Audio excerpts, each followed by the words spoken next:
The City of Angels is black and gold. You are listening to the Heart of LAFC Podcast. And now, Joseph Zacher.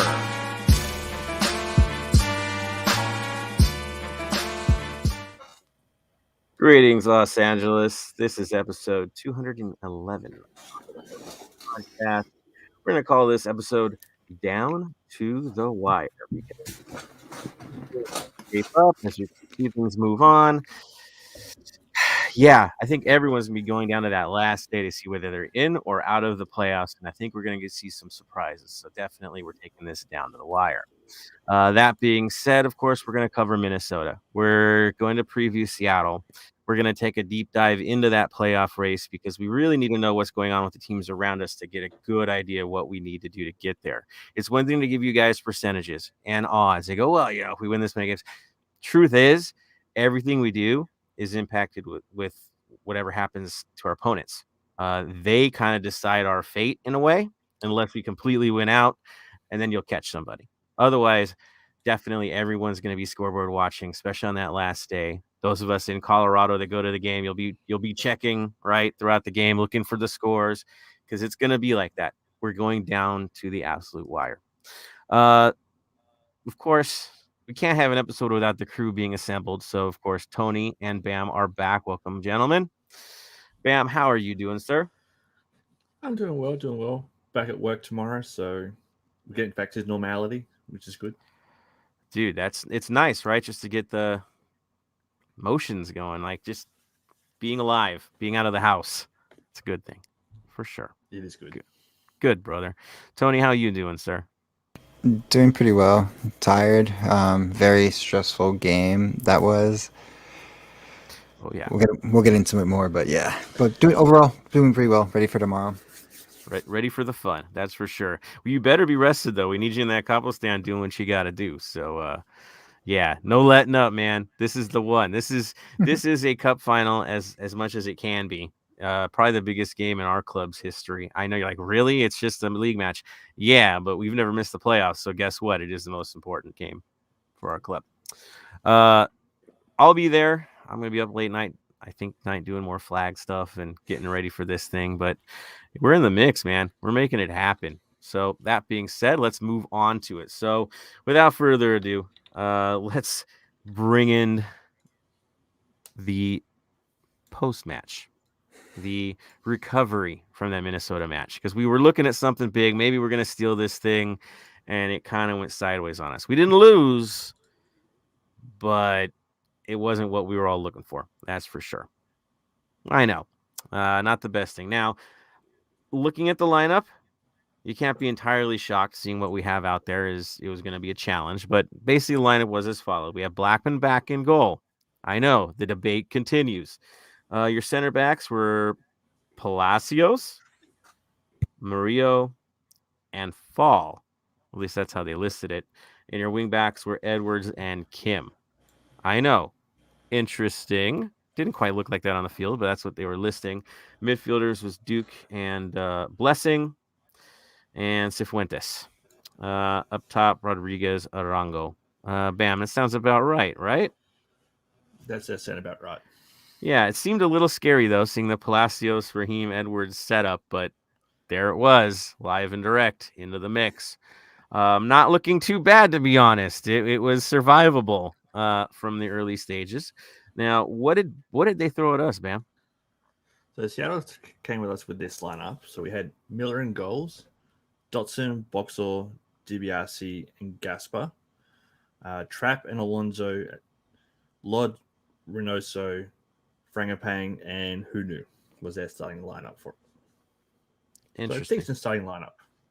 Yeah, I mean, we were talking about maybe Alonso not getting the start, but I think knowing what our lineup was like, knowing the lack of experience that we had in many cases, having, the old dirty vet come in is probably the better option. To add a little sandpaper to it and bully people, which he definitely did in this match. So made perfect sense. Load, not a shock at all that he got out there.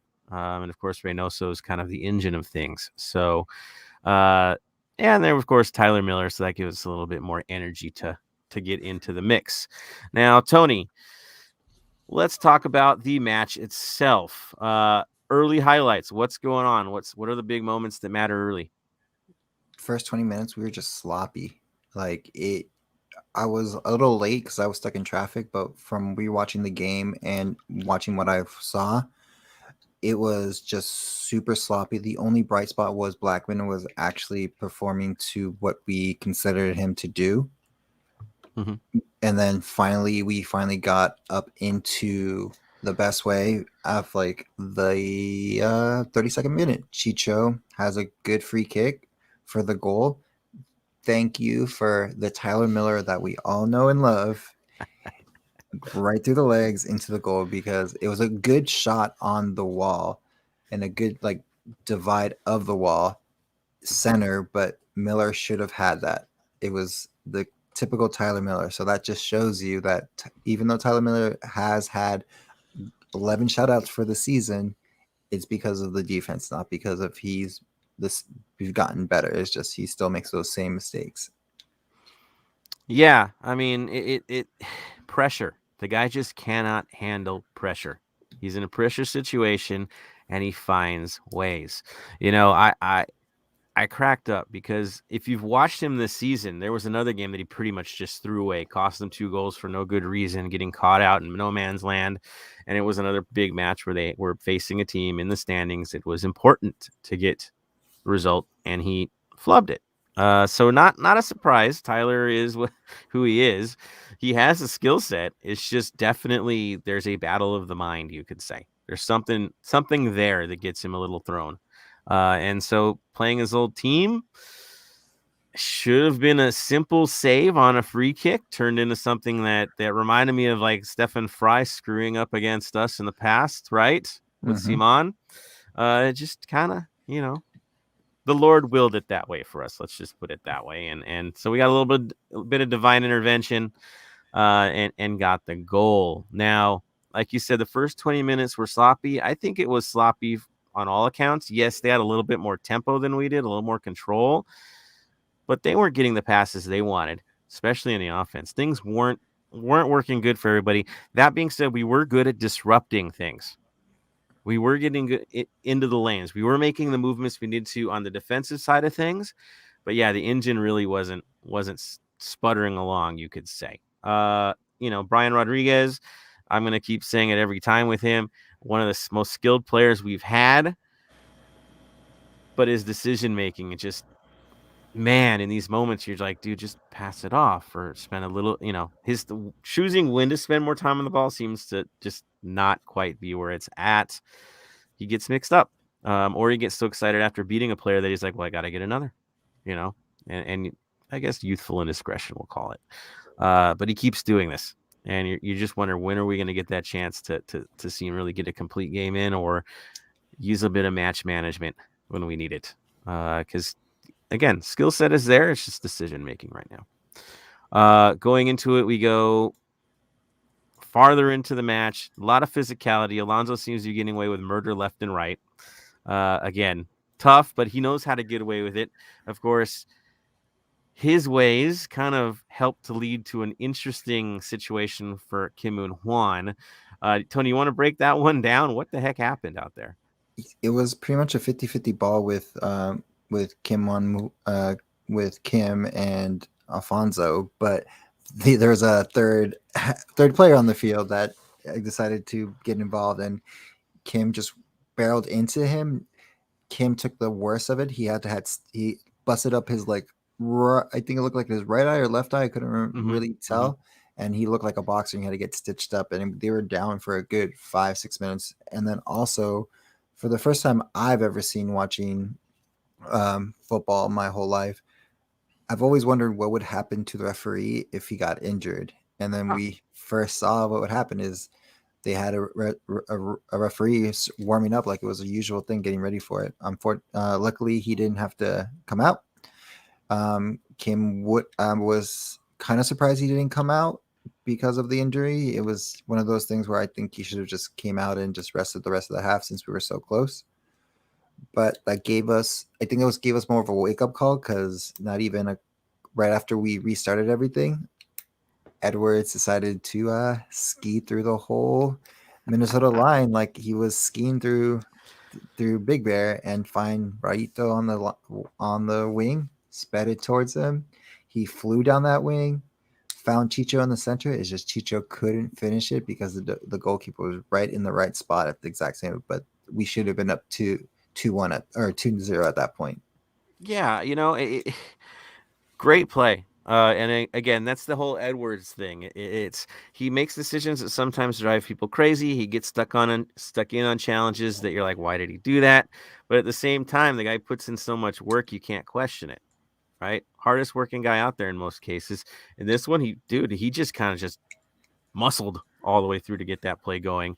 Got it. Really unfortunate that it wasn't a goal. Chicho hit it right. It's just foot more either direction, it's bundling into the goal. Just bad luck on that end. But he hit it right, that's for sure. Just didn't end up in the goal for us. The injury, the crash, I am really honestly shocked that the referee finished the game. I'm really surprised why they have a referee available. It looked like he lost consciousness for a few seconds there. He flopped. I mean, there was no control, and you would think if you're in twilight like that, you're gonna take care of the guy and get him out of there. But that didn't happen. I know he got treated. I think it was like his chin or whatever. I think it's because of the earpiece and all that. But he got treated and finished it out.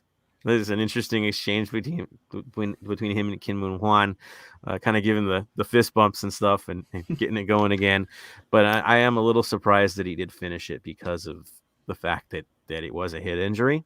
But they did it, and he ended up getting going. And, you can't really fault the referee outside of letting a little physicality get a little too far. Otherwise managed a game that looked like a playoff match. So there goes that. Moving on to it, we get. I know the halftime break did go longer because of that. Yeah, it did. They got to make sure. I mean, concussion protocols are what they are. It made perfect sense. Second half, kind of a different story. Let me read out who we got moved in this one. Get this proper here. All right, so 46 minutes. Looks like Blackman, Usovsky come in. Making perfect sense, to be honest. Kim Moon Hwan comes off. Obviously, he was still feeling the effects. His eye was probably closed up as well, so that doesn't help his story. The other one that came out, of course, was Duke. A little bit, I don't know if you're surprised about that, but you got to keep guys going. He hasn't had a full set of minutes. It was a physical match. Poor Masowski gets hammered within minutes of getting into this thing. So there we go. Moves on to the 63rd minute. What happens next, Tony? Murillo gives up a bad free kick. Let's just be honest. It's just again, we're talking about him over and over. I feel like in every game is just he has a tendency to make a wrong mistake or a wrong foul at the wrong opportune time, and that leads to a free kick, which I'll leave it up to you guys and then chat as well, because I have my own opinion on this one, and it's again my opinion. You guys can crucify me for it or whatever, but it's a good place kick. Blackman does get on it and just kind of pushes it to the side, which was the right move and the wrong move at the same time, because he should have just punched that out. But it's at the same time, I feel like, again, Murillo, that was his man, kind of left him open to just shin it in is the best way to say it. And Alfonso has a goal that equalizes it and just kind of knocks the wind out of everything that we've been doing, because up till then we had the tempo, we had the precision, we had everything, and that just knocks the wind out of us. Again, a couple of individual mistakes leads to another situation where the LAFC is chasing at this point, because they still had possession on us. Mm-hmm. They definitely had more control. I think they were stronger in the mid than we were. Looking at what happened, Murillo's challenge was again, inexplicable. Goalkeeper situation. So, couple things. One, you catch the ball. It's a hard shot, but it's a possibility. I would expect an elite keeper with the training that he's had to be able to handle something like that, or at least bring the ball straight down and then take it from there, right? Deflect it downward, handle it, punch it, right? Classic way of dealing. If it's shots too hard, you parry it. You get it out of there. You don't make it a threat.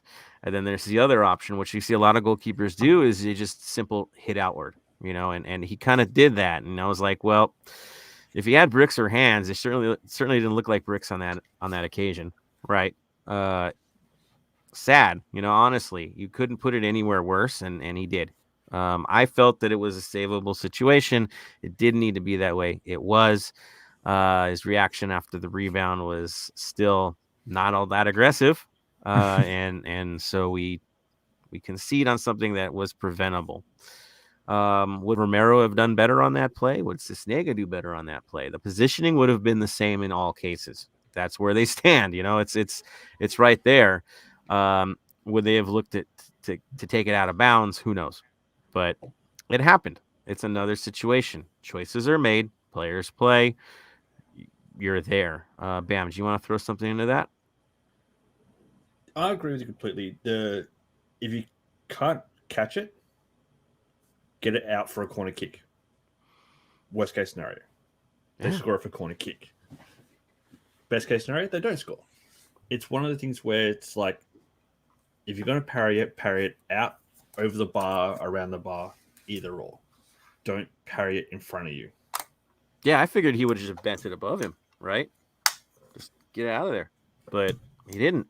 So back in play, let the chaos reign supreme. It did cost us. Have to fight through this thing and survive it. There's a lot of battling. Yes, Blackman had an incredible save in this game where they bent it around him and he got to it. Everybody's like, well, see, that's why he's in there. My take on that is, well, yeah, but would that situation have even been a situation if we had been holding on to the lead anyway? Like, the game would have played out differently. So that's life. So, moments define it. Moments decide whether you're a playoff team or not. We'll talk about that in a few. But here we are, a place where we could have definitely taken 3 points.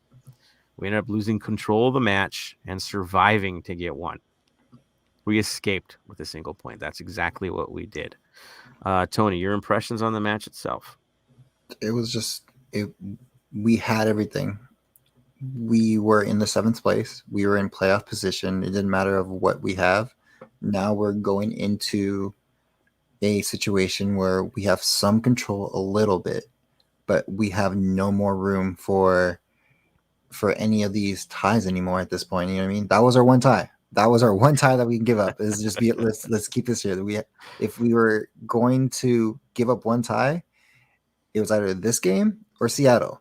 And after this, we have to win out and hope for some miracles on the other sides of the thing. So playoff watch. So Colorado again didn't want to be, but it seems moving forward is going to be the match where all eyes are going to be on. I mean, all eyes are on the next one. Every match is a final at this point. You are fighting to survive. It is that simple. And we'll explain that out. There is a little bit of leeway depending on the performances of the other teams because they don't have an easy schedule. Some of them have a harder schedule than we do. And then, of course, we have the issue with Salt Lake and the extra game, but we'll get into that. Bam, what was your impressions on the match, sir? With the first 20 minutes, yes, it was sloppy at some points, but I did notice one thing that I hadn't seen us do in a long time. There are 11 people in the 18-yard box from LAFC. Everyone was back defending. Yeah. B-Rod was back defending. When was the last time you saw him that far back defending? We don't. But So that's a positive on that 20 minutes, though. Yes, it was sloppy, but everyone was back. Yeah. No, it was team defending, something that we just have lacked. You're right. They looked settled back there. They looked comfortable in many cases. The siege was okay. It looked like we were going to survive it. I didn't feel that we were going to lose this game. I didn't. Other games, I've had a sense of dread. Even with a lead, I'm just waiting for it to fall apart. Someone's not going to cover. They're going to allow an easy cross. It's going to get us. To be real, the crossing situations that Minnesota had, we contested them. They came out. They were facing them. So that, to me, was good. It's just, again, individual errors put us where we are. So, Tony, final thoughts before I give this to the faithful right now. Did anyone find out what the whole like fight between Bob and Alfonso was at the end of the thing? That was the only final thought of it. I think it was from when he took a chunk out of Musovski and got away with it. Okay. He quite literally did. Just running past him, he kicked him. Like it was after he scored the goal. Musovski's going past him, and he checks him, dude. He sends one in on him. You kind of see it on TV slightly. And he was playing dirty pretty much the whole game and getting away with it. And Bob, I think, just lost it. He had enough. And so the F-bombs were flying back and forth at the end, if you saw that. Not to be mean, but Bob, this is why you bring in enforcers. This is why you sign enforcers. How do you handle an old man like Alonso? A younger guy that's tougher than him, right? You bully him. You give it back. Yeah, he's an old vet, but if you have somebody in there that can go in and shut a game down and leave a few bruises in the process, they don't hit guys like Musovski because they don't want to get it back again. So bring one in. You shouldn't be the one having to do that. That's your players that should be getting into that mix. Like, yeah. So I think it was just him getting pissed. You know, that's what it was. Because but that's Alonso every game, so it's not a surprise to anybody that he does what he does. Bam, was that your impression as well? Is just he had enough of him? Yeah, pretty much. It was just enough's enough. Bob knows that we're at a breaking point and we need to do something. He needs to fire him up somehow. So good on Bob for doing it. He didn't have a choice. That's for sure. All right, looking forward here. Let me jump into it with everybody. I wanted to open up a link as well so we can talk about a few other things. Boom, boom, boom. There we are. All right, so let's get into the mix. See, Marvin Chavez is on. Welcome, Marvin. LA Wolf fan, welcome to the show, sir.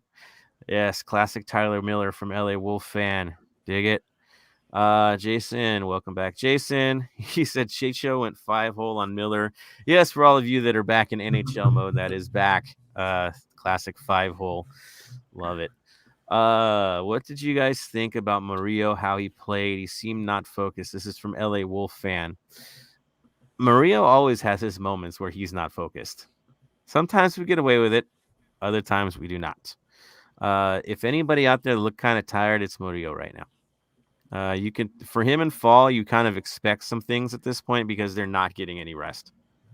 They're the ones that have to be Iron Man throughout this whole thing. So it's tough. But we've had issues with Murillo making mistakes pretty much throughout the entire season. So not surprising. Tony, do you want to throw something up there, sir? No, just saying hi to Philly. Hey, nice. Philly's on. Cool. Good preview there, gentlemen. Good stuff. We have a little gift for you later on. So all good things. Marvin jumps on. We got a bit lucky defensively, but the defense did their job. The goal was on Blackman more than the defense. I agree. I mean, the free kick was what it is. Teams give up free kicks. That's life. That's why you bring in goalkeepers that can handle them. No shock. I do think the others would have done better than Blackman on the play. My take. Bam.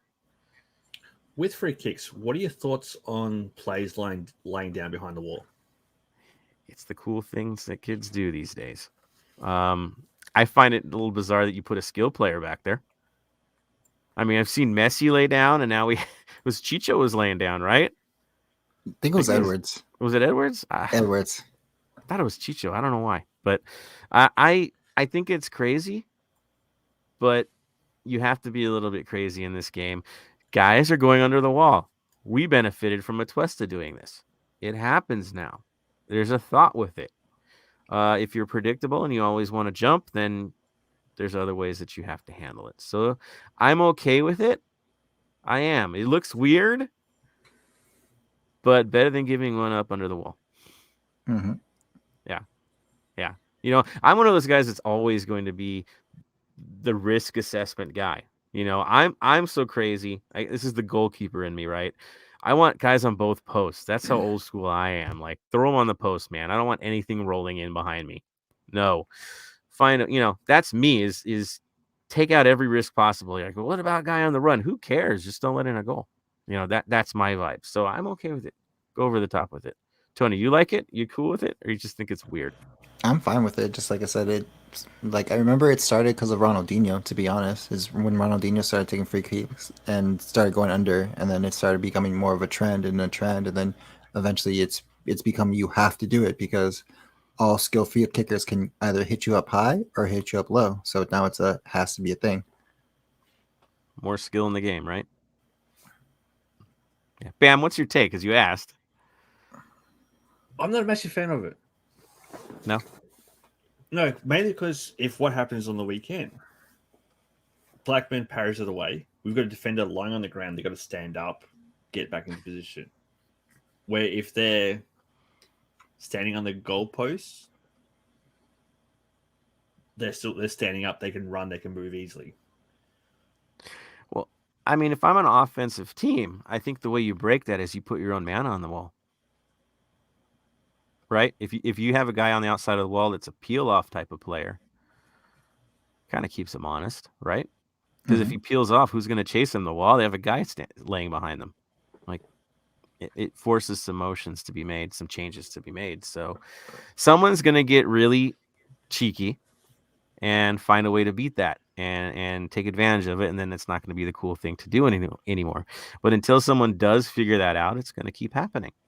That's how the sport always has been. Well, we have this system. Well, I'm going to create a system to beat your system. All right, cool.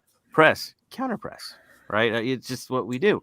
You change things. How do you beat the tiki-taka? Well, this is how you beat it. There's always ways to do things. So, and it goes back and forth, right? Systems get popular, they go away, they come back again because everybody kind of forgot about it. And so there it is. There's nothing new, just forgotten, you could say. Not entirely new. So we'll see what happens with it. Definitely looks like an over 30 league move, though, right? Mm-hmm. It has the vibe, for sure. Marvin, the whole team truly defended, went in with a defensive strategy, executed pretty well. Yeah, I mean, again, it seemed okay. Moments didn't work out our way. Still got a point on the road in a place where we've had a historic issue with. I think we got shellacked there the last time we were up there, so that's fine. LA Wolf fan, Blackman needs to use his fists and get the ball out. Exactly. You have these beautiful gloves for a reason, man. Alan Hernandez, the goal was definitely on Blackman. I noticed that some balls bounces from his chest. Yeah, he does give up some fat rebounds. A few already. Usually nobody crashes on him, so he gets away with it. But definitely he seems to like just to bring the ball down to the ground and then take care of it after that, rather than just carrying it straight away. Different.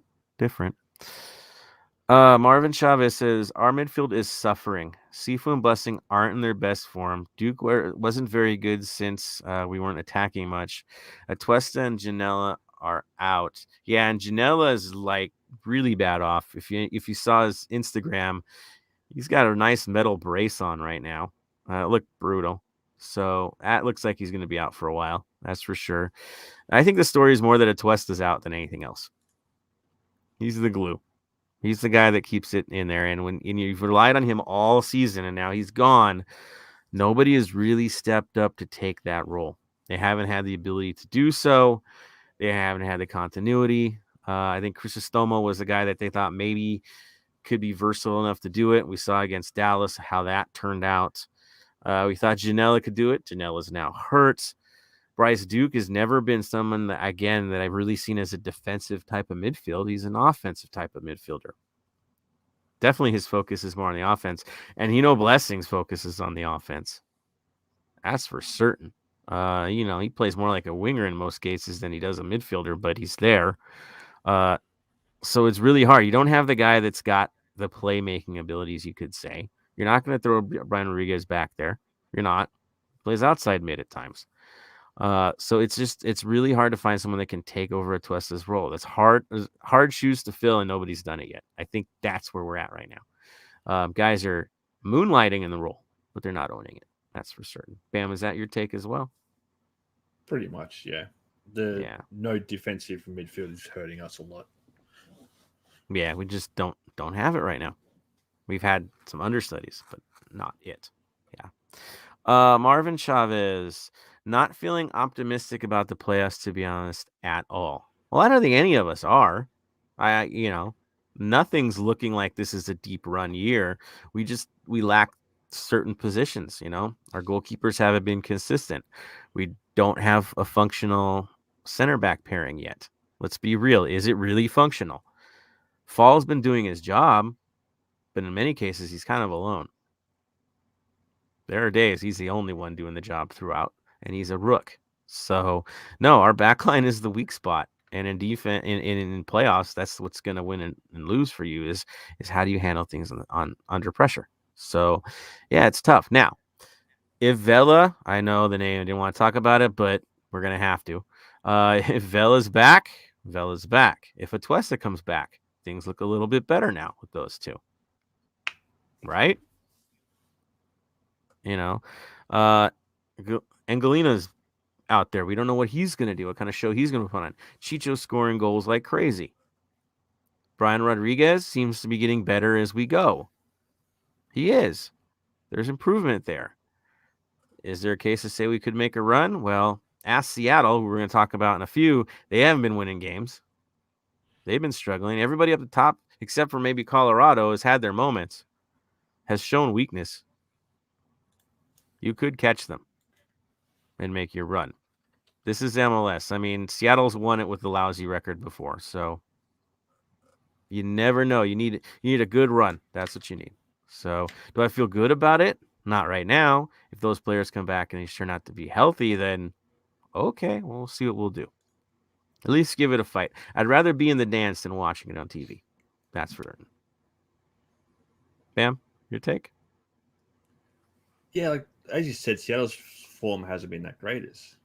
And just looking up now, SKC in Colorado would love us to do them a favor and beat Seattle. Yeah. They're 3 points behind. Yeah. And if you beat Seattle, you can beat anybody. Right? If you can handle this gauntlet of 3 games and somehow get into the playoffs, none of them are easy teams. They're all above you right now in the standings.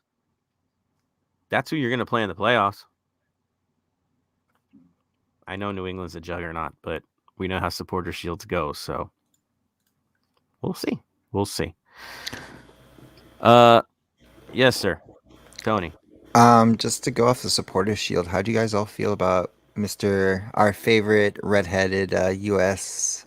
Commentator talking about the supporter shield as it means nothing to the league at all? Does anybody listen to him anymore? Realistically, I don't. No, he says stuff to get attention, to get clickbait. That's what he does. That's all he does. He had a great career. He did. Terrible suit. Let's be honest. Didn't do anything in an executive role. Now he's a talking head. Sweet. He gets paid to do what we do for fun. Right? So Forget him. We get more relevant conversation from our panel every night that joins us every night than what he throws out there. Mm-hmm. Seriously, I don't care what he says. The supporter shield means something. It should mean something. If you're writing that one off, you're a fool. Straight up, it's disrespectful to the supporters that funded and made that thing, that fuel this league. Without supporters, this league is nothing. Be real. They're here every week when others aren't. Not coming for the free tickets. They're coming here paying. So forget him. I don't care what he says. It means something to me. Meant a hell of a lot to us when we won it. You look at the reactions New England's doing now. It's euphoria. They have hardware. Why would you shoot that down? If you really love this game and you really love this league, you don't take out a trophy, say it's not worth something. That's lame. It's terrible. Bam's shaking his head because he wants to jump in. But jump in, man. Go for it. If you discount the supporter shield, discount the MLS Cup, discount US Open Cup, discount all other trophies there are. It's a trophy that does mean something. It could mean a lot more is if you played every team in the league, but that's not feasible at the moment. But it still does mean something as a trophy. You accepted a challenge. You went for it. You won it. You earned it. And we can say this. New England is going to probably take the record from us. Mm-hmm. Unless Miami does something absolutely miraculous. Which, I mean, they've been surprising teams lately. I don't see it happening. I think we're going to lose that record to them. Which even more reason means we need to get better and try to take it back. So good on them for building a team that they have. I know it's Bruce Arena. He has his ways. Pretty soon he's going to be the winningest, right, in the league. There's reasons why. He finds a way. So if you've watched them play, goalkeeping is stellar. Their offense is amazing. They're a good team. But we all know the curse of the Supporters Shield as well. So we'll see what they do in the playoffs. And ain't no promises in the playoffs, right? Yeah. Philly might have something to say about that. NYCFC, if they somehow make it, right, because they're fighting to get in. They have quality to shock teams. So we'll see what happens here. I find it lame to discredit anything. The way I see it, American soccer has always got that mindset of, oh, we're just not enough. We're not enough. We're not enough. And that thing that he throws out there is that same terrible attitude. Not enough. So forget what the rest of the world does. This is what you have. This is how you win it. These are the tools you have to do it. Value it. Value something, right? Critical. So enough of me on the soapbox. Let's get into whatever else is thrown out there. Katie Burris on the chat says, wondering about the whole thing as well. I think we're talking about playoffs, right? I think that might be what we're going to do. No? No, What was it talking about? the Bob Alfonso fight. Oh, yeah. It's cheap shots. That's what that was. For sure. Christian Philemon, brother, cheers to you guys for motivating me to write the Chicho song. Yeah, he was going back and forth with us. I think we kind of threw the Barry Manilow at him, which was a beautiful thing. Again, all love for Philly because he put it upon himself to do it and stuck his neck out there. So love you, man. Can't wait to hear it again and again and again. Have fun with it. Run with it. It's good. It's good. Uh-oh, here we go. Hooligan Ox. We got another appearance by the one and only Bam Show. Well, it's the Bam Show. Love you, Ox. All love. Ox, Philly came in with a classic on that Chicho song. I agree. And Marvin. Support Shield is the most dominant team of the year. How does that mean nothing? That makes no sense. Again, idiot with an attitude. He gets paid to say crazy things. All the things he's done in his career as a player. And he's there. Right? Why is he not on a sideline getting the job done out there? Why? Yeah, right? Why isn't he in the front office? He was for a second, and then he got kicked out real quick. So now who's irrelevant? There it is. I don't care. Forget him. On to football. Football's what matters most. Alan Hernandez, the Shield gets you a spot in CONCACAF Champions. How is that not important? Right? Again, he shoots from the hip. Makes no sense in what he does because he needs you guys to follow and talk about him. Obviously, we've given him too much time, but I think it's worth it. Mm-hmm. So, yeah, Hooligan Oxy. Everybody wants to say something. It's cool. Say something. Exactly. It's like saying the Premier League is trash when they win their cups since they go by the points. Right. The rest of the world, that means the most. So you have to ask yourself, maybe we don't value it enough. That's the real conversation to have. Why don't we value it enough? Why don't we value the U.S. Open Cup? It's crazy. The rest of the world values those. We, for some reason, are focused on the short tourney to settle everything. It's completely backwards. But here we are. This is what we do. If that's the challenge, then you have to accept it and you fight for it. So good on that. Thank you guys for your reactions. We'll definitely get to you guys in a little bit as we move forward. The next conversation that we're going to have, of course, is the playoff situation. We've got 3 games left. That's what's left. Okay. The options are there. I'm going to jump over to Sports Club Stats. Yes, you're like, why do you like that one? I love this one. This one tells me how it is. Okay. So just where it sits, if we were to go 3-0, they're giving us a 99.8% chance of making it. If we went 2 wins and a draw, we'd have an 80% chance of making it. If we went 2 wins and a loss, they're only giving us a 53% chance of making it. You're like, why? It's 47 points. We'll talk about why. And then 46 points, which is 1 win and 2 draws, they only give you 11.6% chance. And you're like, yeah, but that's 46 points. And I look in the standings and 46 looks like it's relevant. I'll tell you why. Now, I was talking with Bam about this. Remember Bam and the boys. And I said, yeah, if we end up with 46 points, because I had a dreadful feeling that we're going to end up with 46 points, seeing how we got to play Colorado on the road and Seattle at home. They'd be built on draws, and we get the win against Vancouver. Isn't that good enough? Isn't that good enough? Guess what, everybody? It's not. Why? Well, the Galaxy, who has a tough schedule ahead of them, if you look at who's left on their lovely schedule, there's a good chance they're not going to win any more games or get any more points, which I believe ends with how many points, guys? 46. Right? I'm looking at that correctly? I think I'm looking at that correctly. Yep. If they had to lose all the games, 46. 46 points. And you're like, well, isn't that a good thing?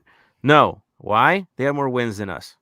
And this lovely league doesn't look at head-to-heads. Don't look at they look at wins. Wins are what gets you through. You're like, okay, well, that's all right. Well, maybe we'll get in the 7th spot, right? Or 6th spot, right? Because you'll be up there. Well, that's cool. But this team called RSL hits this game in hand, and there's a good chance that they might end up with 46 points. Looking at what they've got left, they got 42 now. I don't know why I'm losing the stats here. Bam, you had it up there, right? The remaining matches. Let me throw it out. Here we go. Don't see it well, but here we go. Remaining matches for Salt Lake. Here we go. They've got to play Dallas, San Jose, and Portland on the last day. And then they get that bonus game of Vancouver. Yeah. So they're the only ones with 4 games left. The game in hand changes everything for them. So they do have a chance of pulling up, right? They have 42 points.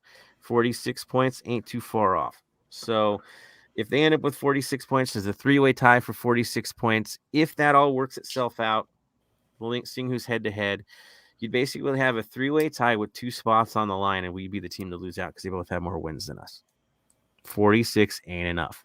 47, you have a better opportunity. Again, they're giving you a 50-50 shot. That's assuming other teams fall apart. I'll tell you, the team most likely to fall apart is probably going to be Vancouver. Why? They play Minnesota this week. Then they got to play us, and then they got to finish with Seattle. And this is a Seattle team that's going to have Rui Diaz back in time for that match. That's going to have possibly Jordan Morris back, and definitely Linko Ladero, who could be available for the match tomorrow. Again, tight, right? They should get into some trouble, but looking at the matches ahead, Dallas should be manageable for Salt Lake. Potentially the Earthquakes. Yeah. Vancouver's schedule, like I said, trouble. Salt Lake, good. Minnesota is a team that you're probably not going to catch. They play Vancouver, they play Kansas City, and they play the Galaxy in the last day. Right. Galaxy's beatable on that last day. Kansas City, maybe not as much. Vancouver, they should beat. Again, Vancouver in trouble, right? Galaxy, again, Kansas City, Seattle, Minnesota. Highly plausible. Portland, they only need like 1 point to finish. They will. They got to play the Earthquakes, Salt Lake, Austin on the last day. So don't look to Portland anymore. That's kind of done. It's basically us trying to win out. If we don't do it, we get in trouble. If we get to 47 points, looking at the way it breaks down, I think 47 gets us in. That's 2 wins and a loss. If we get 2 wins and a tie, then there's 80% chance you're going to make it because the other teams are limited in the points because of who they're playing. There's going to be a lot of surprises from those other teams ahead of us to see them make it. And I think Vancouver is the first victim. They're not, they're currently holding the last playoff spot, but it's not going to happen.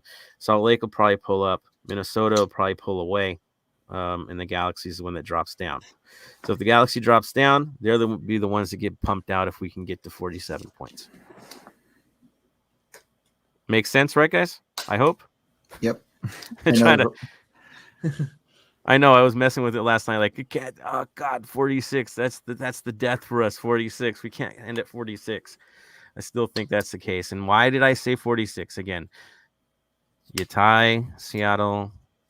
You tie Colorado on the road. You get the win that you expect against Vancouver, and it's just not enough. It's not enough. You have to find a way to get a win against a big team. And you should anyways. It's the playoffs. That's who you're going to play anyway. Mm-hmm. So, Bam, what are your impressions, sir? I don't want to predict games, but in our case, do you think 47 is feasible or more? Yes, but we really need to win tomorrow. Yeah. Looking at other teams' schedules and all that. So Seattle's got 2 games left. They got us and Vancouver. Yeah. You look at SKC. They're 3 games less. Carson, Minnesota, and Salt Lake's RSL. They're only 3 points behind Seattle. So they weren't pushing for that top spot. Yeah. Then you got Colorado, who have got 2 games left. They're 3 points behind Seattle as well. They have New England this weekend. They're pushing for top spot. They could beat New England, which gives us hope of keeping our record. Yeah. The best thing that could have happened to us this weekend, no points related to us, was Kansas City stealing that win against Seattle. The best thing that could ever happen, and Colorado pretty much pulling away from not getting dropped out of the race. Why? Because now they're all looking at Seattle. We can catch them. They're all watching our game, hoping we take it to them tomorrow. Because for them, that opens everything up. So Seattle can't take it easy, and nobody else can take it easy because they're all at risk. Nobody's getting an easy game all the way to the end. Everything counts. Nobody's safely in a position. No spot is settled at this stage. This is going to lead to some amazing fireworks the next few days, starting tomorrow. But everything suggests that we're all scoreboard watching on the last day, and every team, and there's like 3 or 4 teams that could get bounced out of the playoffs on the last day. We're one of them. We're the long shot. We are the long shot going into this thing. There's only one team in the league that has this division sorted. One in the East. That's New England. Yeah. New England. They're top of the East. That's it. This could be the best decision day we've ever seen. If we don't get eliminated, of course. But really going to be entertaining. And everyone plays at the same time on that Sunday. I think it's a 3:00 start our time. I believe that's when they're doing it. It's really early. For us, but late for the East Coast.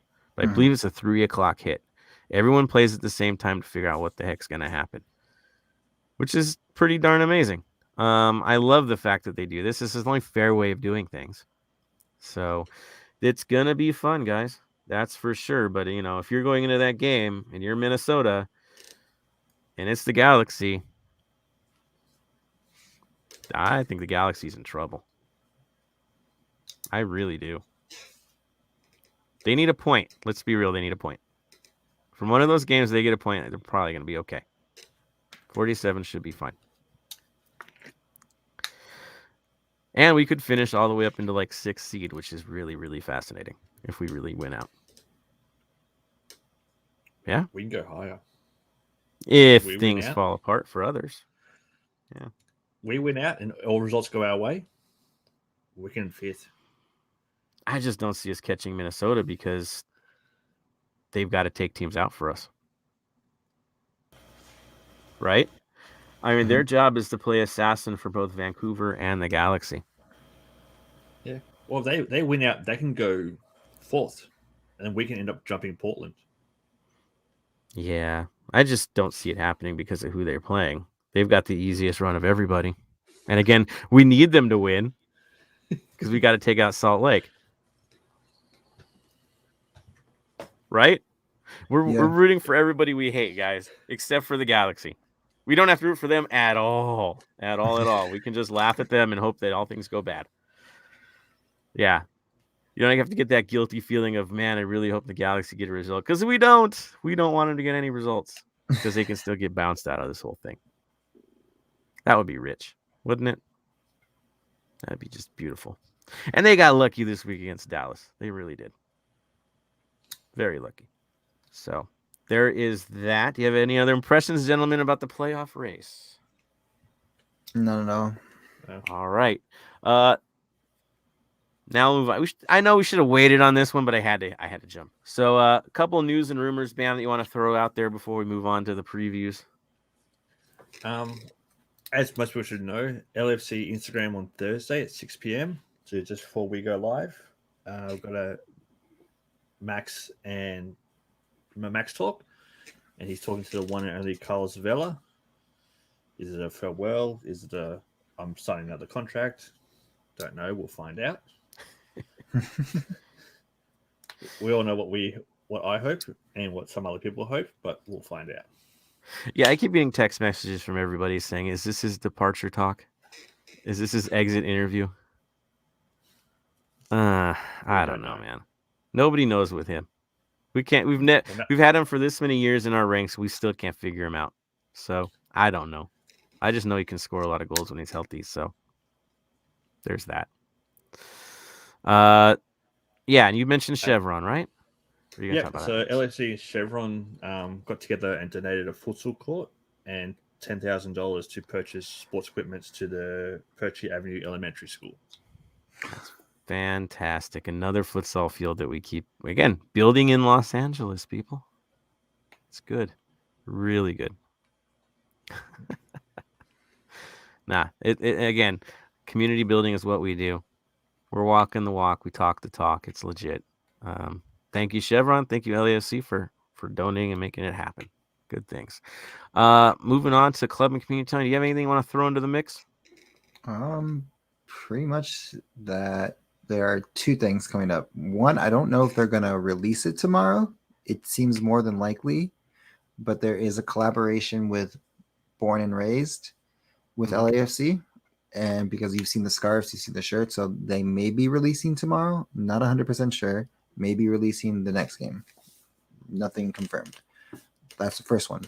The second one is tomorrow. If you are there at Christmas Tree Lane early, there will be a K-pop performance by P1 Harmony, and they will also be singing the national anthem and the Korean national anthem for that day. So 3252 will get the night off. And if you want to see a cool K-pop performance, mind you, it's really cool because they are very accurate with their dancing. It's like the modernization boy band, but on a higher level at this point. So it's gonna be cool. It's right before the game. I think they said 5:15, I believe, is when they're gonna start up everything. Mm-hmm. It's like you will be entertained. You might not love the music, but you'll definitely be entertained.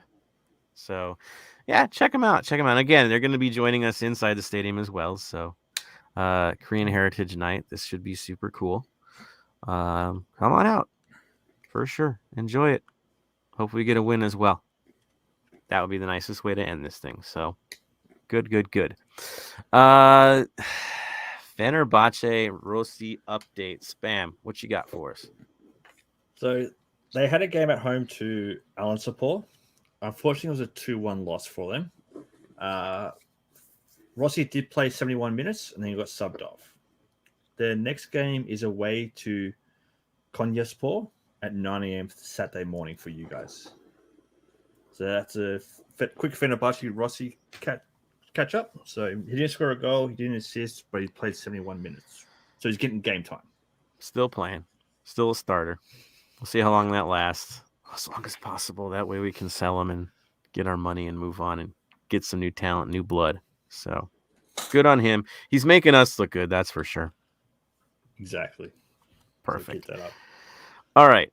So I think Bam has the floor for this. Let me just adjust the camera work here because Bam is taking responsibility for the Black and Gold Vinyl Club Minute. So I will kindly give you the floor, sir.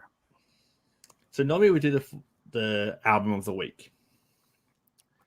Back in the early 2000s, late 90s, we would look at singles, buy singles from CDs, cassettes, and all that kind of stuff. We could buy singles. So this week we're doing the Black and Gold Vinyl Single of the Week.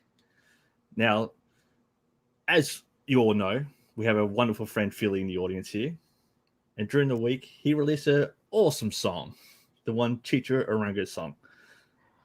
Now, I've heard a little rumor that there's going to be an album drop later once Scarf gets his song going. But I did happen to come across, aka made it myself, this week's single cover, Chicha Arango by Christian Filament. It's a fine cover, man. So Philly, you are the Black and Gold Vinyl Club Minute at Single of the Week. I can't wait to hear the B-side from Scarf. The B-side's going to be good. I wonder what the color of the vinyl will be. Are you going to go straight to gold, people? Dude, I don't put it past you guys to actually cut one, to get one made for the hell of it. And I can't blame you if you do. I'll definitely buy one. That'll be super cool. I'm down.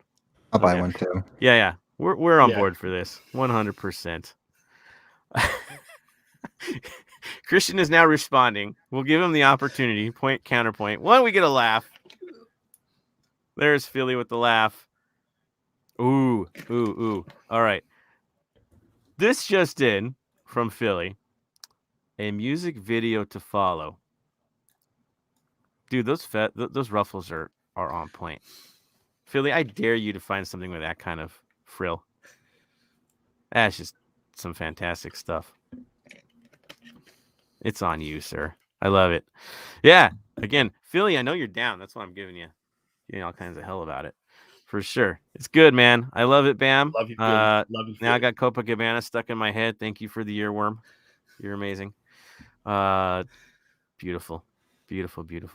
Uh-oh. Christian says, don't tempt me. There it is. And then he wears it in the north end. I think I took it too far. I might have taken it too far. We shall see. Good stuff. Philly, again, man. All love to you, sir, for creating the song, cutting it quick. Dude, it's cool, man. It's a part of the culture. Good things, that's for sure.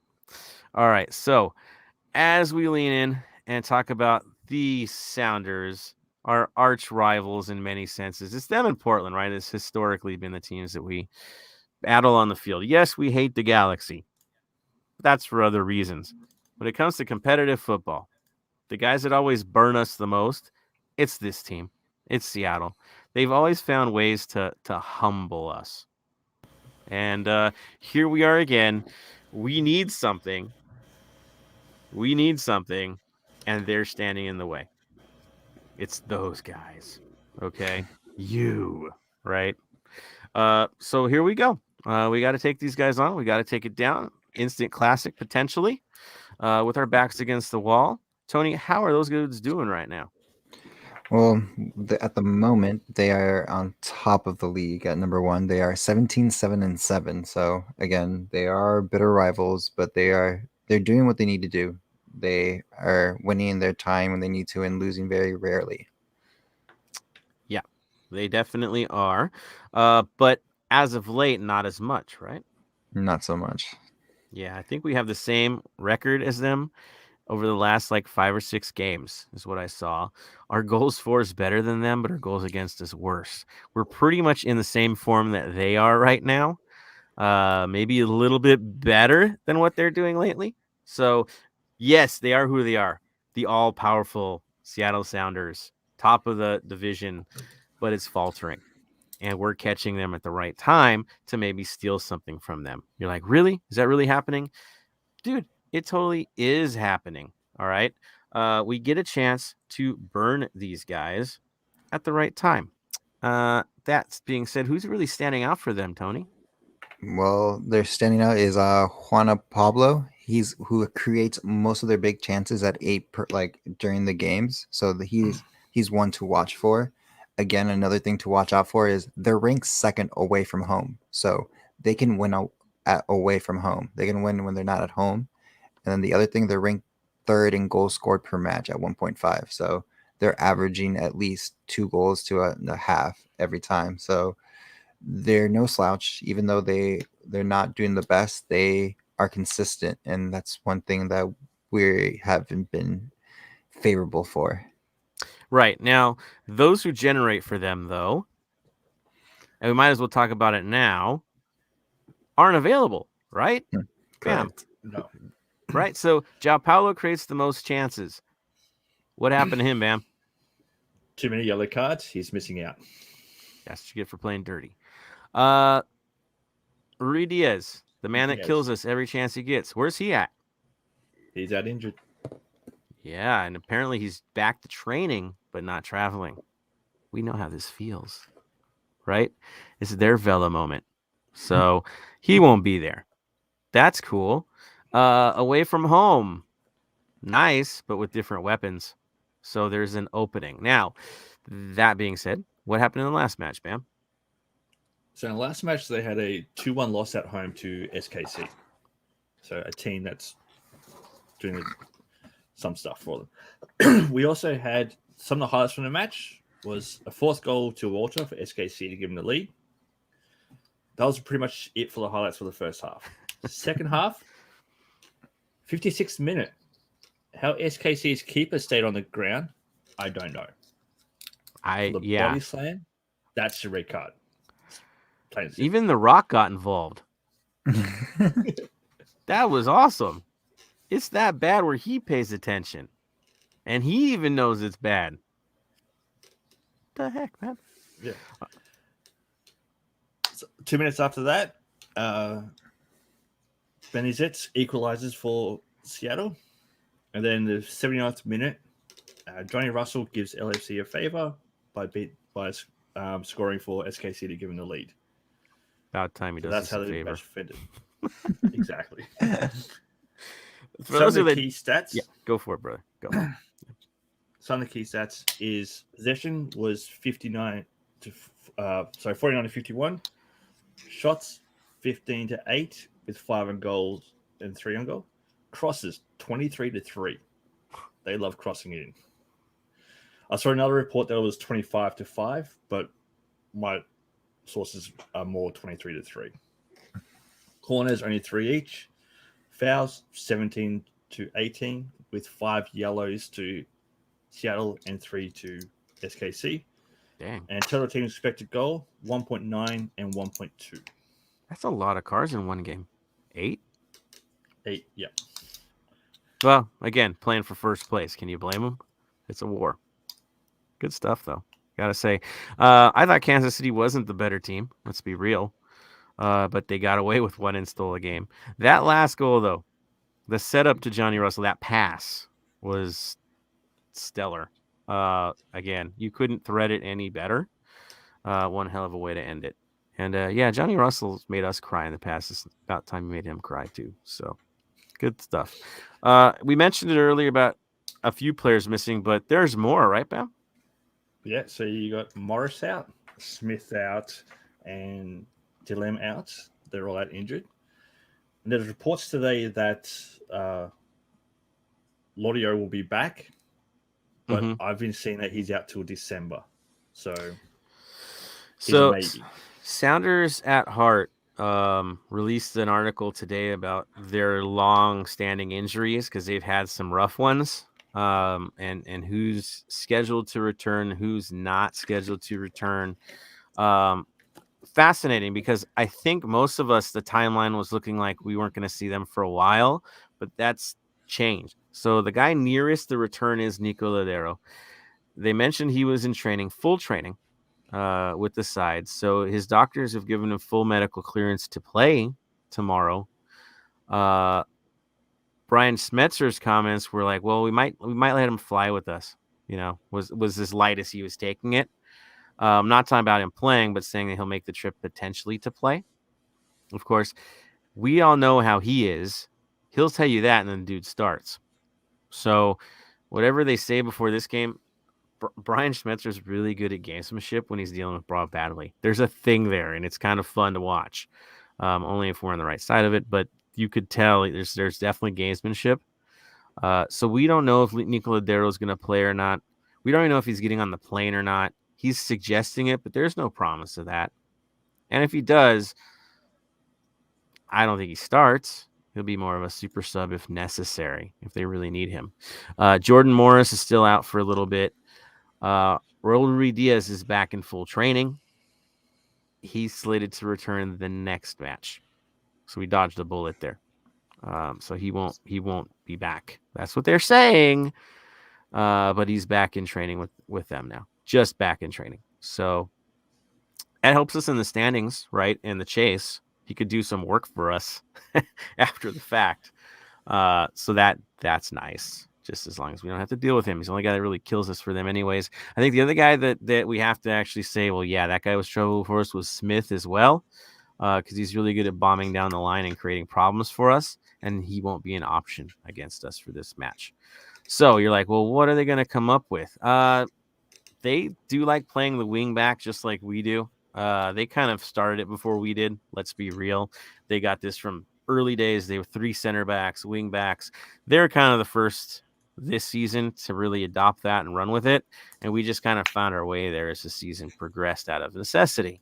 But they've been owning it. And people are like, are you really going to do that? 3 center backs? Yeah, they did. So you're like, well, who's going to play? Well, usually Arriaga is the guy that anchors it. I think that will still be the case. You do have O'Neal as a left center back, Gomez as a right center back, but of course Tolo comes into the mix because he's got a lot of minutes this year and was starter for a while there. So you have 4 options out of those 3. I would think that O'Neal and Tolo would be your switch off potentially. Bam, you think that's probably the same thing? Pretty much. Yeah. Be one or the other. Yeah. Left wing back's going to be Medranda because obviously Smith is not available. Yeah. I mean, that's what I see here. I know the right wing back will likely be Alex Roldan. Why wouldn't it be?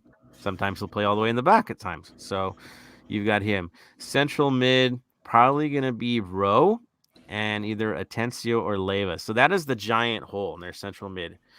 They don't have João Paulo.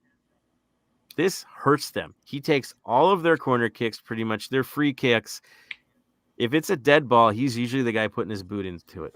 Okay, so you take a huge element out of their game by having him out of the lineup, and now you have to settle for Atencio or Leyva. Not saying they're pushovers. They're not.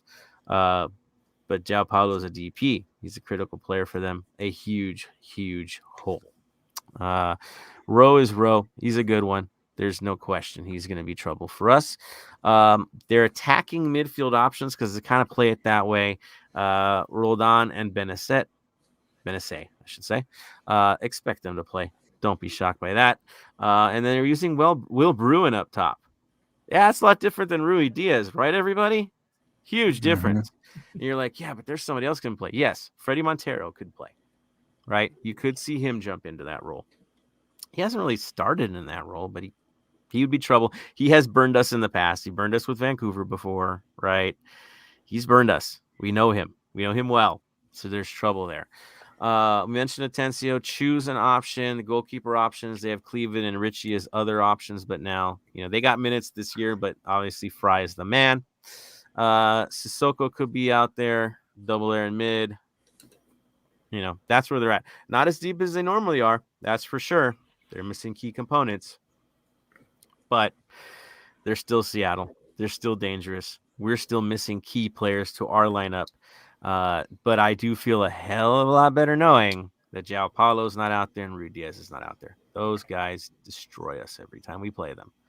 We never really truly solve them. We found ways around them, but they're not the guys that are going to kill us this week. So that's a good thing. Bam, what's your take on the lineup? I can't see much difference from that, what we put up there.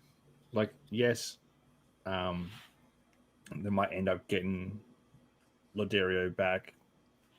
But risking for this game? Probably not. I think they'll keep him for the next game. I mean, I could see the necessity, right? You'd have him instead of Atencio and Leva, right? I think he's right into that spot. That's his spot, So he would fit perfectly in that role. If he does travel, expect him in the second half to go there. You see they need him there. There's no question, but is he healthy enough? That's the play. So, option off the bench, we mentioned it. I think the bigger story is us. Who the heck are we going to field in this match? Because, again, this is the game of the year. This is the biggest game I feel in club history. I do, because you've never missed the playoffs before. That's as hard as it goes in this league. Missing the playoffs is your cut line. That's how people get fired, right? That's how people get sent. That's how teams get blown up and you restart is when you miss the playoffs. That's how it works. So we've never been in that hole before. And we're 3 matches away from being there unless we turn things around. So it's real. In terms of matching up with Seattle, this is an interesting thing that I saw. You know what our record is against them head-to-head? It tripped me out. We're even. Each have 5 wins and 2 draws. 5, 2, 5. The rivalry is real. Okay. So this one will settle it for now.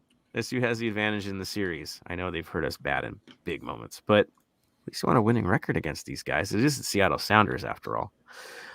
So there is that record this season. Of course, they took us 3-1 at home and 2-0 at home, and then we tied them at home in April. So we're due to take it back. Good things there. So yeah, let's look at what we've got left. Left is what I say, because it's kind of tough. Seeing where injuries are at. Bam, who's out for this thing for us? So obviously the long term are still out. So Opoku's out, Segura's out, Dunas is out, and all that. The big one is Sifu's out. That hurts. Quite literally. He's got too many yellow cards. Yeah. He's got to sit out this game. Are we sure about that? Oh yeah, MLS rules are always sketch anyway. True. Right. But going by what's the availability report that LAFC Central put out, he's out and a Twister's out. LAFC's key to the match, or their report came out as also saying he's out. So he's out. They also said for Seattle that João Paulo was out. So there's that. So no Segura, obviously. Vela's a maybe. Quesada's out. Atuesta out. Dueñas out. Janela really hurt bad. Gaines out. Opoku, we don't know when we're going to see him, but it's interesting. It does say early November. Could you imagine he gets a surprise play out there? Soon. So the question is, who the heck gets a start in this game? What are we going to do with this lineup? Obviously, we have a big hole in the middle. Where does it set up? Number 1, goalkeeper situation. Back into the mix. Back into the debate. Is there even a debate anymore? Tony, do you think there's a debate, or we're just sticking with what we got? There's no debate. It's going to be Blackman. As much as we want Romero, it's going to be Blackman. Bam? Anyone about Blackman will be good, but it's going to be Blackman. Yeah, I agree. Going to be Blackman. Not entirely happy. I feel bad for Romero. I think he got a raw deal, but we are here. Now, center back situation. Who gets to play this time? And are we actually going to play a 4-3-3 or stick with the wing back setup? We are playing them, and they play wing back. Do we just match them like for like? Bam? I think we do. I think we've gotten settled with the wing backs. I think we're going to stay with that. We like it. We do. I think, Tony, you agree, right? Yeah, 100%. All right. Murillo and Fall, guaranteed starters, right? Yeah. All right. So the question is, who are the wing backs for this one? Oh, actually, who's the other center back? That's the other one. I know we had Palacios last time. Do you think we do this again? Do you think Ibiaga gets to play? Do you think Blackman gets into the game? I hope Ibiaga. Okay. Good. Tony? Blackman. Ooh. All right. So that shifts things, right? Because Blackman tends to sit more on the right side of things. But you got Fall. He seems to be comfortable there. Yeah. Do you have Fall anchor it and move Murillo to the left? Yeah, pretty much. It fades out that way anyway, right? Yeah, so just keep him in that so he doesn't have to fade and we don't have to worry about it. Move of him like who's on the right side as he fades to the left like always. So just keep him there and just make him play that. Yeah, I mean, the only guy I really trust right now is Fall anyway. So it's wild. Trust the kid, but I do. He was doing things in the last match that really advanced. Minnesota had trouble with him. It was fun to watch. And he played him rough, man. So it was good. All right. Wingback situation. Who's your left wingback? As I said in the chat earlier, I'm going Palacios. Palacios? All right. Then there's the Farfan situation. Or there's Raheem Edwards. Edwards. I'm leaning towards Edwards as well. You're like, why? Liability. Who's the lesser of two evils when it comes to defensive liabilities? Palacios, I don't know what he's doing out there lately. Offensively, cool, right? Development, yes. Defensively, I don't know what the heck he's doing right now. I have no clue. He seems to be behind on everything. So I'm not feeling it right now with him. I have to do Edwards too. Right wing back. I think it's a given. I think it's going to be Kim Moon-Hwan, but where do you guys stand on this? Same. Knowing that O'Neal is not, or Smith is not in the game, and he was the big trouble for Kim on that side, and he ain't there, I think it releases Kim even more. So, agreed. Which brings us to the mid. Ooh, who plays in the mid? Duke. Blessing. Duke and Blessing. I like that. Who's your third man? I did say Angelina earlier, but I'm thinking changing it to Edwards. Oh, yeah, you didn't have him. Edwards. So who's your actual controlling mid? There's ways they play. You have three guys that they like to bomb it out there. They don't. Yeah. My feeling, I know it's going to drive everybody nuts. I think Crisostomo, here we go again. He's in the lineup again.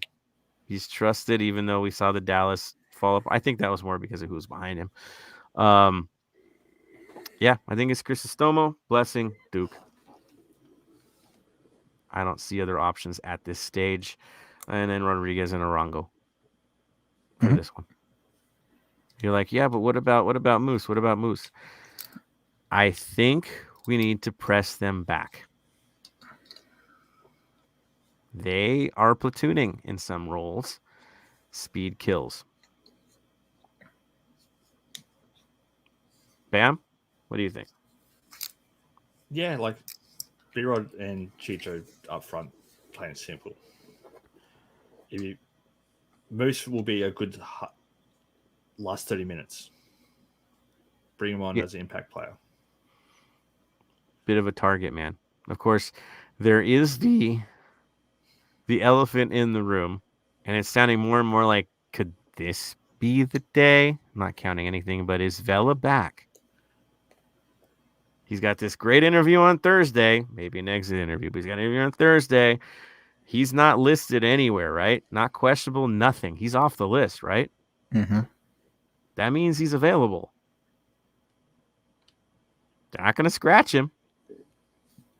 He's back. I know something could happen tomorrow. I get it.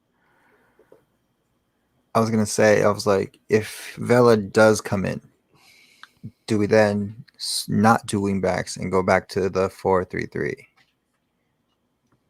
I think I told you about like Bob going on a bender, and I gave them this crazy lineup, and they were all laughing at me. I know about a 4-3-3 that came out of nowhere that nobody was expecting, and you're like, "What the heck is going on here?" That was my other lineup, and you're like, "You saw my crazy lineup," and I could share it on the show, but you're gonna be like, "I can't believe he said that." And I had Vela starting. Why? Because he's the money. And Chicho, well, actually, I didn't even have him as a wing, right? I put him as a mid because it was crazy.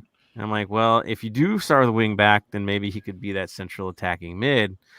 Not entirely crazy, but a guy just coming back from injury would be a hard ask. Play the 4-3-3, plays the right wing. Chicho plays center. Brian's out on left. Your weak midfield becomes interesting because now I think if it goes 3 and it's the solid 3, then I think it's Blessing, Duke, and Raheem. Because then it's wide out. It's a little different approach.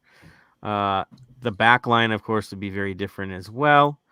I think in that case, Murillo and Fall, Kim on the outside, Palacios or Farfan. Either one gets the left side. If I don't see it, but that's what I think would show up for the match. Bam, do you think that's even an option at this point? I look at it as Vela's not on the out list. He's on the questionable list. Is he on the LAFC list? Right. I don't know. Well, I wouldn't plan. I wouldn't plan for him. I'll say that. No. If he plays, It's he's one a of those where reserve. it's like, exactly. The only option you could give him is put him in the mid, 5-3-2, and put him in the mid and take out. Keep him, Blessing, and Duke in the mid. Yeah, I think Chrysostoma wins out over Duke again because don't entirely agree with it, but I think he does. If that happens, if you're going 5 in the mid, we shall see. It's going to be interesting. I'm with you guys. I think it's a like for like setup. Speed kills. We focus on our speedy players more than our slower players, and then we just take it to these guys. They're damaged right now. They've got problems. They're not playing that great. They really aren't. I think we have I think we have more ability. We have more upside than they do in the moment. Ladero changes things if he does play for them. Big time. That's trouble for us. But he's not starting. I don't see it happening. Vela's not starting. These guys are super subs for this game. Now, second half Vela with Brian and Chicho. Well, here we go again. Chicho's in form. This could be fun. A little bit of service from the outside in. Chicho's going to have fun with that. Okay, good. If it happens. But it wouldn't be something unless we absolutely needed him to play. I don't think we play him. Any other thoughts before I bring this into the mix and get everybody's comments on this? All right. To the gallery we go. They're chomping at the bit. Let's see here. I'm going to move way up because some did want to talk about a little bit of standing stuff. So let's get into that first. LAFC Beast on point. Tomorrow defines our season against one of the most heated opponents. Exactly. Chavez. Wouldn't it be crazy to get 2 wins, 1 loss, get 47 points? Galaxy pure losses at 46 points. I'm telling you, 46 is the magic number. I feel it. I feel 47. 47 gets you in. I think that's enough. Looking at the schedule, I think that's enough.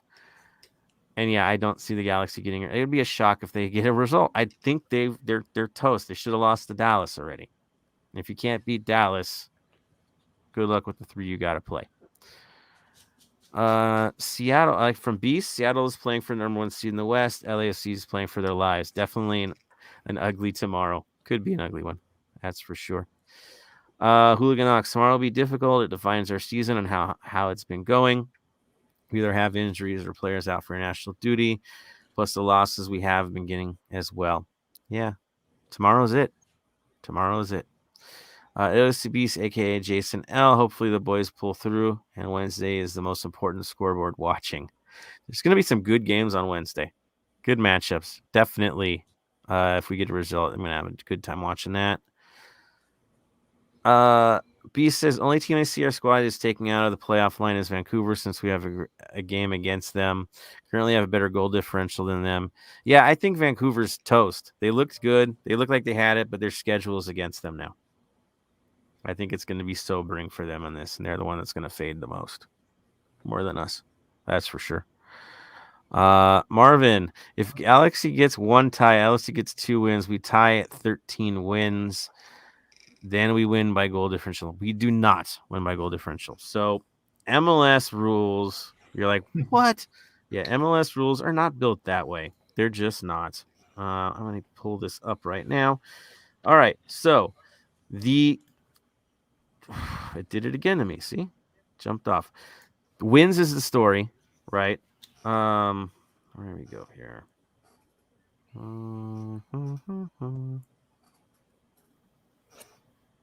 Yeah, I guess. Let's see. Goals 4 per match. Do you think they get a tie? Maybe. We'll give them the tie. Give them the tie. We'll give 'em Marvin the tie. gets the moment. It keeps going down. Is there a way we could tie on goal differential too? No, right? We got him on that, right? I think we do. I think they allow more goals in than they should. Well, I mean, we'd have to go up because we got to get results. Mhm. So Marvin's going to make it happen. Okay. Number 3, goals 4 per match. Then the dumb one, number 4, fewest disciplinary points per match. 5 away goals. 6 away goals per match away. What? 7 home goals differential. 8 another home goals per match. And then coin toss at number 9. Could you imagine it gets to number 9 for somebody this year? Yeah. I kind of want the number 9 just to see that. I don't, because it would be us. No. I could, yeah, that's how we die. No, Marvin, that would be a cool thing. Honestly, I just want them to lose out and don't have to deal with the goal differentials or anything like that. Leave nothing to chance against those monsters. No, thank you. They get the benefit of everything. No, thanks. But it would be fun to hurt them that way. And if, of course, they're thinking the same thing as, yeah, let them, let us blow it into the playoffs and then we get to take them out by accident. Because they probably could, right? Because the win situation. So should be interesting. Beast says, wonder will Vel announce he's taking his talent to South Beach, right? Huganox, hope they have comments off for that live. Well, yeah, I have questions if they want to have questions. They're not pretty questions. If he is leaving, I have some good ones. I think we all do. Jason, the Beast, never tell me the odds. Han Solo, right? Huganox, who? AOC Beast, wonder who was the fart to schedule AOC to play back-to-back Tuesdays. I think we were actually on Monday for that second match, and it got pushed. Mm-hmm. So it's our own fault. It's of our own doing. We've booked the stadium. That's what. You're going to get mad at somebody. Get mad at Jack Skellington, I guess, because that's why we aren't playing over the weekend. But I'm going to see half of you guys there, so there's that too. I'll be there. Tony will be there. We're still going to be at the stadium on the weekend. Just no football, but we'll be there. We'll be on the field. We practically live there. So there's that. All right, moving forward here. I know Christian had a lot to say. We love you, Philly. We love the Copa song. It's good things. Marvin Chavez, didn't know Paolo is out. Great. Exactly. You guys scares me. Marvin Chavez, good that Malia didn't get a red. We need SKC to win games. Agreed. Marvin, think I saw a photo of Ladero flying with the team. Yeah, I mean, Brian Schmetzer said it earlier today. There was an article that came out from Jeremiah Oshan, right? Saying, yeah, he's going to fly. So no surprise there that he's on the plane. Okay, moving on. Marvin Chavez, and barely making the playoffs is such a low standard. 7 out of 13 teams. Worst if you don't. Worst if you don't. Marvin. So his predictions: Moonfall, Murillo, Ibiaga, Palacios. Midfield, Blessing, Crisostomo, Duke. Yeah, we're pretty much in the same boat as just the back line. Ibiaga getting to play, Palacios getting to play. There we are. Marvin says subs Blackman and Raheem. Yeah, I think so. And Musovsky, right? Those are your three typicals. Could there be two others? Maybe, right? And of course, the fourth one, Vela, right?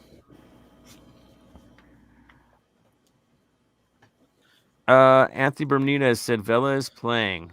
Teuliana posted saying Bob was giving Vela minutes. Yeah, I'm not surprised at all by that. I hope Vela adopts the Valeri mindset, like at Portland, the super sub. If he does that, it keeps him fresh until we get to the playoffs. Then he'll be in better shape for the playoffs. But he comes in as the killer, right? Gets what we need in limited minutes. Turns things around when teams are faltering. Huge injection. Again, he's the star, man. I mean, a killer super sub. So for now, that, and then by the playoffs when he's full tilt, then you know how he takes things over. Marvin Shaw is 4-3 with our defense and lack of midfield. No, please. He has to be a 3-5-2 to use the wing backs as midfield reinforcement. We agree with you. But I was just saying Bob Bender mode, right? That was my joke to them. Bob's on a bender. This is what we're getting. And they all kind of had a good laugh at me on that. But, man, it's tempting to have him on a wing again. It just is. If we're losing, maybe we go Bob Bender mode. We'll see. Bermudez, have Vela as a right winger. Yeah, I mean, that's his home base, right? That's his natural role. Marvin Chavez. I saw Duke's stories today. He posted like 5 times at the beach all day. How is he going to play Seattle tomorrow? he's young. Rest day. It's good to be young. Yeah. Right? He just save himself for tomorrow. Getting the edge off. It's okay. Anthony Bermudez, no Ruiz Diaz, no Paulo, no Morris, no Ladero tomorrow. They are hurt. Exactly. The perfect storm for us to take advantage of them when they've done it to us earlier this year when he had other injuries. So our chance.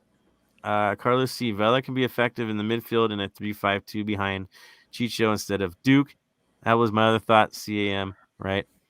He played behind Dio a few times in 2018 and was good. Also played the 10 in Russia for El Tri. Correct, sir. I'm in agreement with you if that's where we need him. It's just who's behind him, right? It's the other guys. Of course, if it's Crisostomo, then I guess you're okay, right? And Blessing, you'll be fine. Just what kind of legs does Vela have in the moment, right, to play in that role? So we shall see. Could see him coming in that role, you know. Marvin, my wish to use Vela in 10 roles since he doesn't have their pace. 4-2-3-1 with Vela as the middle 10. Yeah, I'm down. I think we're all down for that.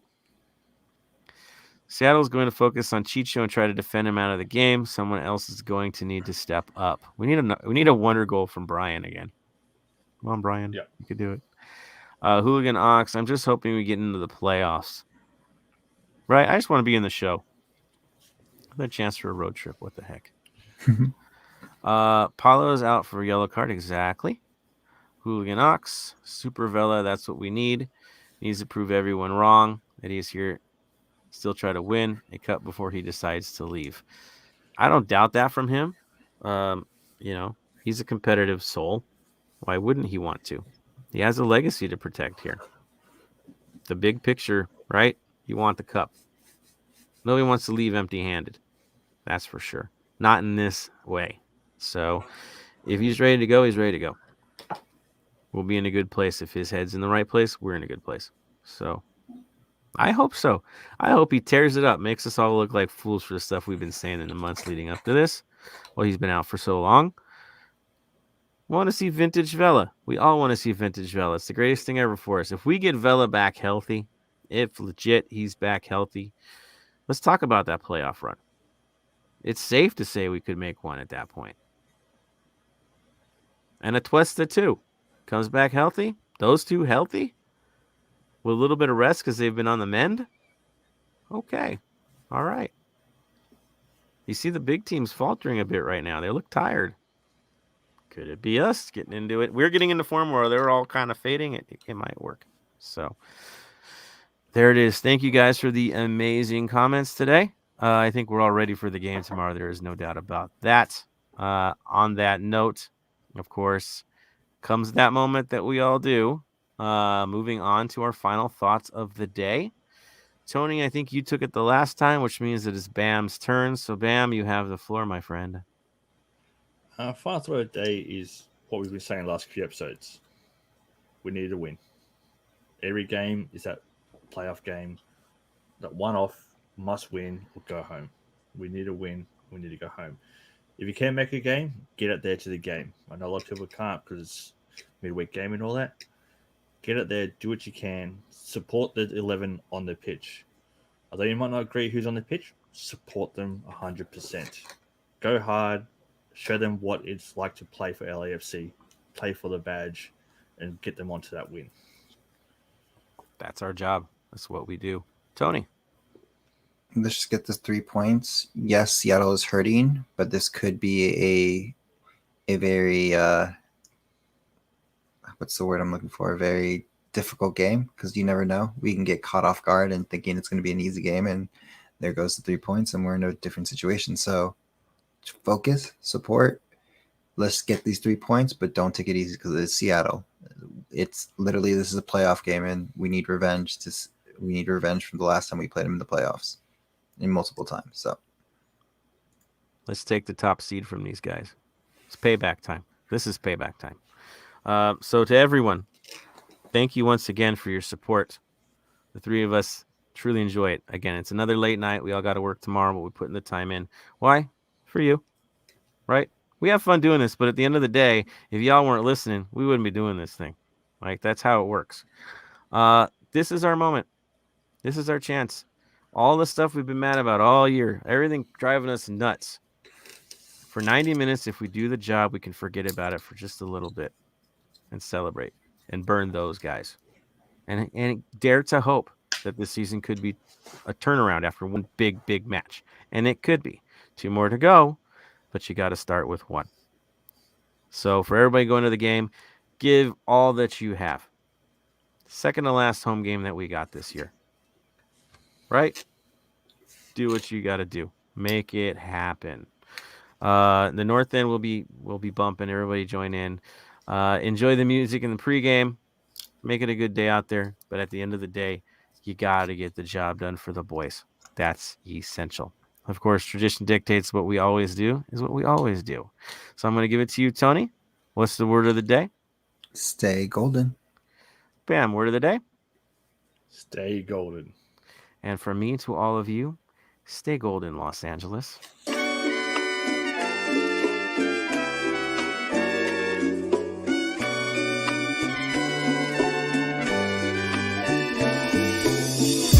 Thank you for listening to the Heart of LAFC. Make sure to leave us a rating and review on iTunes or Stitcher. Shoulder to shoulder, the black and gold is taking over.